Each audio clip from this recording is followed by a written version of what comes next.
Geralmente, quando a gente pensa em um encontro com o divino, sabe aquela imagem imediata que vem à mente? Aham. É quase sempre um ambiente de ordem milimetricamente calculada, né? Aquele silêncio absoluto. Sim, uma solenidade quase intocável, digamos assim. Exato, um espaço sagrado onde cada objeto tem o seu lugar designado, regido por regras super rigorosas e uma reverência que muitas vezes beira ao medo, sabe? A percepção humana comum, ela associa a presença de Deus à ausência completa de turbulência. Nossa, com certeza. Mas olha, quando abrimos o segundo capítulo do Evangelho de Marcos, para essa nossa imersão nas Escrituras hoje, o que acontece é literalmente um teto desabando. Literalmente, pedaços de barro, palha, poeira. Sim. E telhas despencando sobre a cabeça das pessoas no meio de um ensinamento religioso. É o caos físico invadindo um momento de devoção profunda. E é justamente no epicentro desse caos, sujo e barulhento, que a graça rompe, sabe? De uma vez por todas, ela quebra aquela ordem estéril que foi estabelecida pelo legalismo. Né? E essa imagem, ela meio que estabelece a premissa de todo este nosso estudo aprofundado hoje. O cenário ali é a cidade pesqueira de Cafarnaum, né? Jesus tinha retornado para o que funcionava como a base do ministério dele na Galileia. Aham. E o propósito dele sempre foi o mesmo, proclamar a palavra, trazer redenção e restaurar a humanidade caída.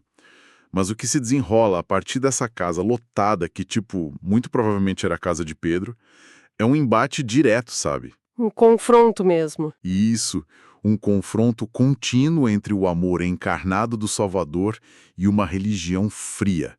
Um sistema de tradições que tinha sido construído para oprimir corações em vez de curar. Para quem nos acompanha, mergulhar bem nessa cena. A gente precisa visualizar o nível de comoção que a presença do Messias causava ali. A cidade estava fervilhando, né? Fervilhando.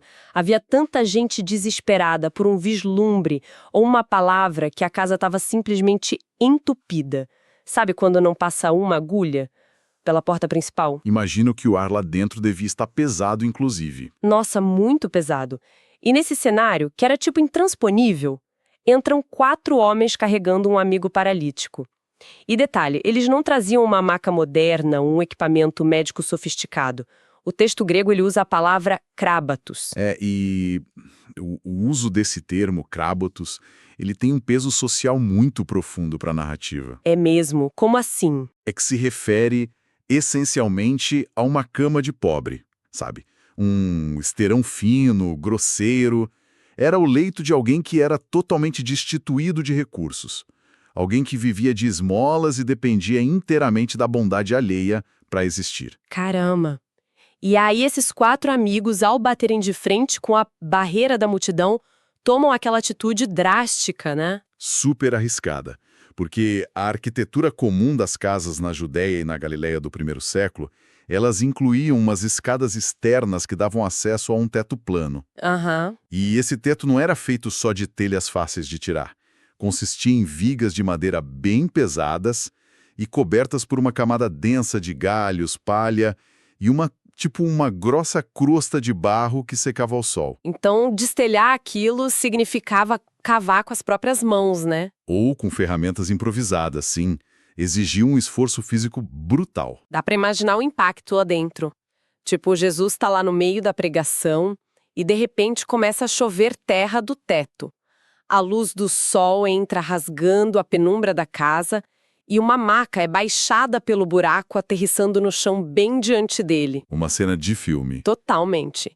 E o que choca nessa narrativa não é apenas esse vandalismo arquitetônico, digamos assim, mas a reação do Salvador. Qualquer líder religioso da época teria repreendido severamente aquela interrupção. Um escândalo, né? Um escândalo. Mas Jesus olha para a maca, ele reconhece a fé daquele grupo que foi manifestada ali numa ação física super ousada e dirige ao homem uma palavra totalmente inesperada: filho teseu teknon. E a escolha desse termo, teknon, ela muda o destino daquele homem em um segundo. O que significa exatamente? Significa filho. Mas não é só uma forma de chamar. Ela carrega uma conotação teológica e afetiva imensa. Um pertencimento incondicional. Muita ternura. O bom pastor ali.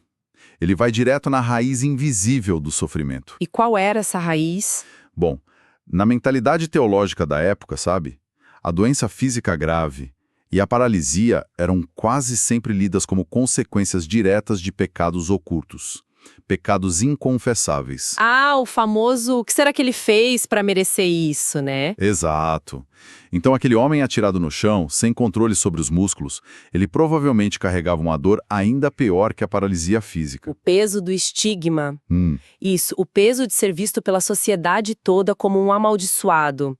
Alguém que foi rejeitado e punido ativamente pelo Criador. Nossa, a paralisia real dele era o peso da culpa e dessa rejeição espiritual, então. É por isso que a primeira intervenção do médico dos médicos não atinge o corpo físico. perfeito. Ele vai no problema central. Jesus profere: filho, os teus pecados estão perdoados. E o impacto dessa declaração nos leva a observar a outra presença importante que estava naquela sala. Porque sentados ali, estrategicamente, estavam os escribas. E a presença deles ali não era de meros adoradores, sabe, buscando luz espiritual. Não mesmo, eram espiões, quase. Sim, doutores da lei que tinham viajado de várias aldeias da Galileia, até de Jerusalém, eram investigadores, formando ali quase uma força-tarefa de inquisição precoce, analisando cada movimento de Jesus. E o tribunal interno que se instaura na mente desses escribas tem uma lógica bem letal, né? Muito. Eles raciocinam na hora que ocorreu uma blasfêmia gravíssima. E o argumento jurídico deles se baseava numa premissa fundamental do judaísmo. Uma premissa irrefutável. Que seria? Que somente o próprio Deus tem autoridade cósmica para apagar os pecados de um ser humano. O homem ali diante deles, na visão farisaica, estava usurpando o trono celestial, cometendo um crime cuja pena determinada pelo Código Levítico era nada menos que o apedrejamento público até a morte. Caramba, pena máxima. Sim, e o raciocínio teológico ortodoxo deles até que estava correto no papel. A tragédia absoluta foi a completa cegueira espiritual, sabe? A incapacidade de reconhecer que quem falava não era um usurpador, era o próprio Yahweh encarnado caminhando ali entre a poeira e o barro. Pois é, essa teologia rígida, ela funcionou como uma muralha que bloqueou o milagre na cabeça deles. Mas Jesus demonstra a onisciência divina ao ler esses pensamentos ocultos. Ele assume o título Filho do Homem e lança aquele desafio lógico, né? O que é mais fácil declarar, né? Isso, o que é mais fácil declarar diante da multidão. Dizer os teus pecados estão perdoados, que é algo invisível e impossível de ser auditado no momento, ou ordenar que um paralítico se levante e ande. É um argumento brilhante. E ao dar a ordem para o homem pegar o crabatus e caminhar até sua casa, o milagre físico, que é extraordinário, torna-se o carimbo tangível de que a restauração invisível da alma realmente aconteceu. A doença espiritual foi curada. E isso levanta uma observação muito interessante sobre os papéis ali dentro da sala. Como assim? Pensa bem, o homem na maca estava com as pernas mortas, certo? Mas, diante da restauração completa de um ser humano, os escribas permaneceram ali sentados, engessados pela indignação teológica deles. Nossa, é verdade. Ficaram presos nas próprias regras. A gente até pode se perguntar, enquanto o paralítico estava fisicamente preso à sua cama, não seriam os escribas os verdadeiros paralisados da história? Eu concordo plenamente. Eles estavam tão engessados por essa teologia fria que, diante do milagre da libertação de uma alma, a única coisa que conseguiram sentir foi indignação. Sabe aquela ideia de necrose na alma?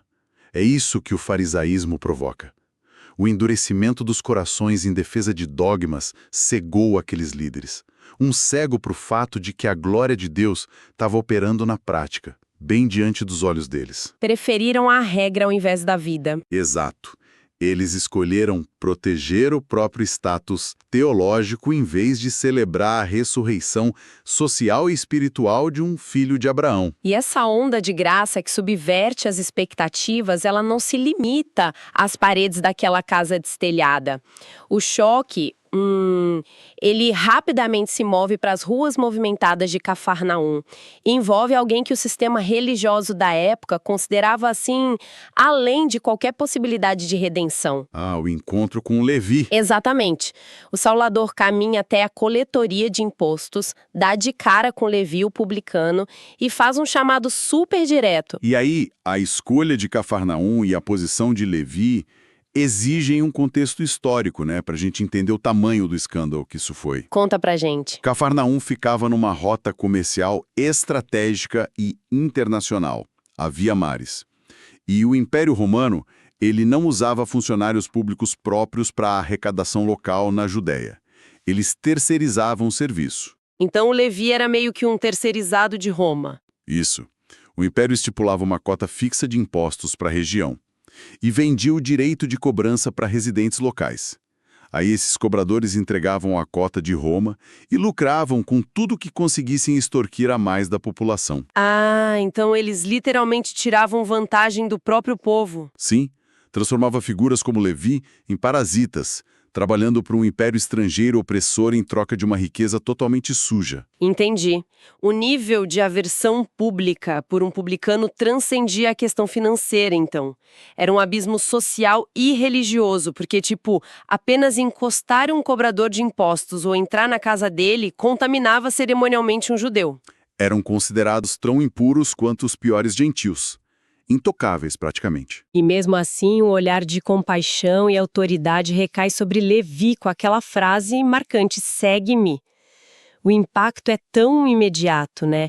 Ele deixa a guarita, a fortuna, a segurança financeira e vai seguir um rabino que não oferecia nem teto, nem salário. Uma mudança radical de vida. E o ápice dessa transformação é o banquete que Levi organiza logo em seguida para apresentar Jesus aos colegas dele. E a palavra utilizada ali, katakeima, nos revela que Jesus se reclina à mesa. Pro olhar moderno, parece que ele só tá sentando para comer, né? Mas o significado antigo disso era monumental. Sério? Qual era o peso? O ato de reclinar-se à mesa para um banquete, no mundo greco-romano e judaico, era uma postura que exigia tempo e denotava uma comunhão de almas, sabe? Ah, não era só um fast food com conhecidos. De jeito nenhum. Alguém só se reclinava no mesmo tapete, dividindo o pão na mesma travessa, com pessoas consideradas do seu próprio círculo íntimo, como se fossem membros da mesma família, entende? Nossa, então para a mente dos fariseus, observar aquele que as multidões chamavam de Messias, entrelaçando laços de afeto profundo, compartilhando intimidade física num jantar com a escória da sociedade, que era cerimonialmente imunda. Era uma aberração grotesca para eles. Uma contaminação proposital e consciente. Mas, isso levanta um conflito real, até para quem analisa esse texto hoje. Porque olha só, os publicanos, de fato, cometiam fraudes. Eles destruíam famílias exigindo propinas nas fronteiras, taxas abusivas sobre as caravanas. É verdade, não eram santos. Então a pergunta que fica é, ao se instalar no ambiente de festa com essa classe corrupta, Jesus não estaria, banalizando o sofrimento das vítimas deles, ou mesmo validando esse comportamento fraudulento? Olha, esse questionamento é perfeitamente válido. E ecoa muito o próprio escândalo dos fariseus da época.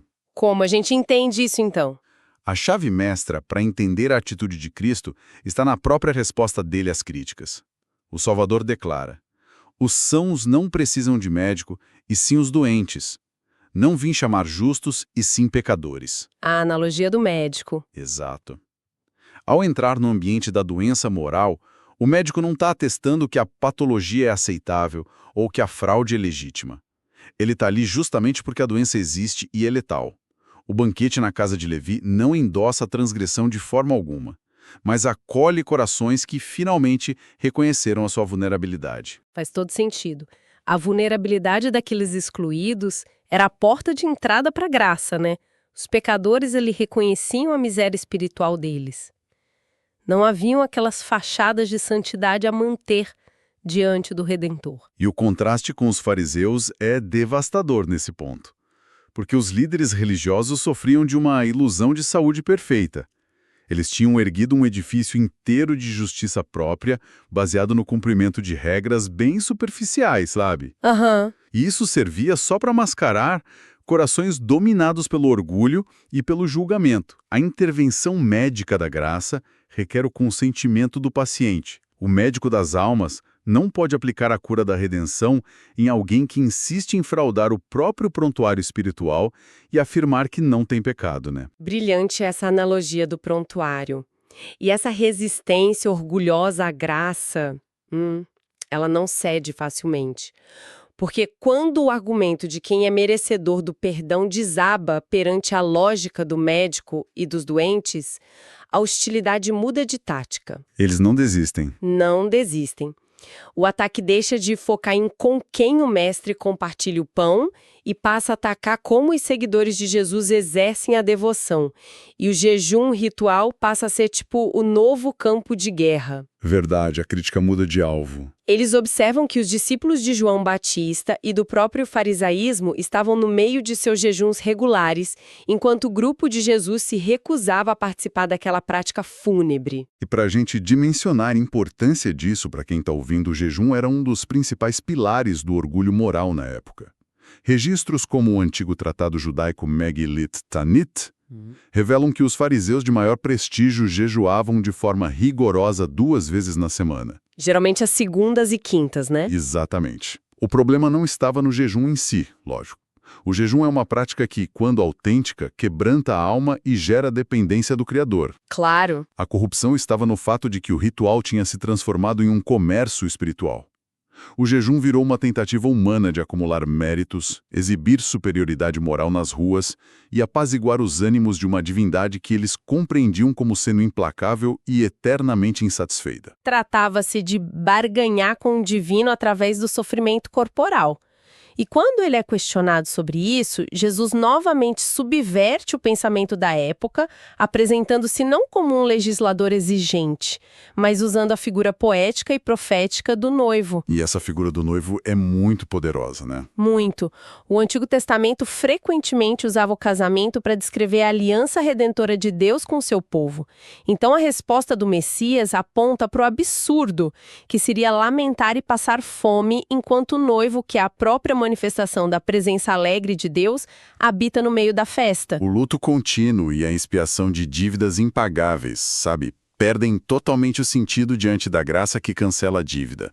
A era que o Salvador inaugura é de jubilação e libertação. E para solidificar o conceito de que essa nova realidade não pode conviver pacificamente com aquelas estruturas do formalismo antigo, Cristo utiliza 2 metáforas baseadas na física e na química do dia a dia. Isso a do pano e a do odre. Isso mesmo. A primeira é sobre costurar pano novo, o agna pros, no grego original, que é um tecido forte que não passou pelo processo inicial de lavagem e encolhimento. Aplicar isso sobre uma veste velha e apodrecida pelo tempo garante o desastre, né? Com certeza. Na primeira tensão ali, o pano forte vai encolher e rasgar o tecido fraco, destruindo a roupa inteira. E a segunda metáfora aprofunda a incompatibilidade química. Colocar vinho novo em odres velhos. Na antiguidade, usavam-se peles ou estômagos de animais costurados para armazenar líquidos. Aham. E o vinho novo, recém-produzido, ele ainda não está estabilizado. Ele passa por um processo vigoroso de fermentação, liberando gases que expandem muito o volume interno. E o odre novo consegue lidar com isso, né? Sim. Por ter um couro macio e elástico, ele acompanha a expansão. Mas o odre velho, cujo couro já tinha secado, endurecido e perdido a flexibilidade depois de anos de uso, não suportava a pressão. Ele explodia violentamente, arruinando a pele e desperdiçando todo o vinho. Sabe, o vinho novo simboliza as boas novas, o poder vivificante da redenção e do amor que quebra grulhões. O odre velho, todo ressecado e sem elasticidade, é a religião morta e engessada dos fariseus. É a afirmação clara de que o evangelho não veio para ser um mero remendo corretivo naquele sistema legalista. De forma alguma. A força propulsora da graça exige corações renovados, maleáveis e preparados para suportar a expansão espiritual sem se prender aos méritos das obras humanas. Eu gosto muito de pensar numa analogia mais moderna. Tentar encapsular o perdão libertador de Cristo nos ritos sufocantes do farisaísmo é como tentar instalar, sei lá, um software de última geração super pesado em um sistema operacional obsoleto de 20 anos atrás. Excelente analogia. O sistema antigo simplesmente não suporta a expansão. Ele não tem capacidade para ler as novas diretrizes, o peso do programa sobrecarrega a placa, e o resultado final é um travamento absoluto. A graça não é um mero remendo, é algo totalmente novo. E o velho sistema desmorona diante de algo que ele é incapaz de compreender ou controlar. E essa pressão toda, do vinho novo forçando as paredes do odre velho, ela atinge o seu limite máximo, a verdadeira explosão do coro na arena mais santificada e defendida de todo o judaísmo. O dia do sábado? Exatamente. O encerramento deste capítulo descreve os discípulos atravessando uma plantação de trigo durante o sábado. Enquanto caminhavam, eles começaram a arrancar espigas, tirar a palha e mastigar os grãos crus. E pela lei pura do Deuteronômio, o ato de colher do campo alheia para saciar a fome imediata era um direito garantido aos viajantes. Era um ato de compaixão social de Deus. Mas não era assim que os fariseus viam, né? Pela peneira enlouquecedora da tradição oral farisaica, eles estavam violando o mandamento mais central da aliança. Com certeza, eles enxergaram um crime ali. Mishnah, que é aquele grande compilado das tradições rabínicas, tinha fragmentado o descanso do sábado em 39 categorias estritas de trabalho proibido, conhecidas como melakot. E a obsessão pelo microgerenciamento da conduta humana cegava os líderes de uma forma absurda. Um microgerenciamento paralisante mesmo. Sim. Ao arrancar a espiga do talo e esmagá-la nas mãos, os fariseus classificavam os apóstolos como culpados de agricultura, colheita, debulha e preparação de comida. Tudo isso só por caminhar num campo. E havia regras proibindo alguém de arrastar uma cadeira pesada no chão de terra aos sábados, porque o vinco feito na terra seria classificado como aração do solo. Dá para acreditar?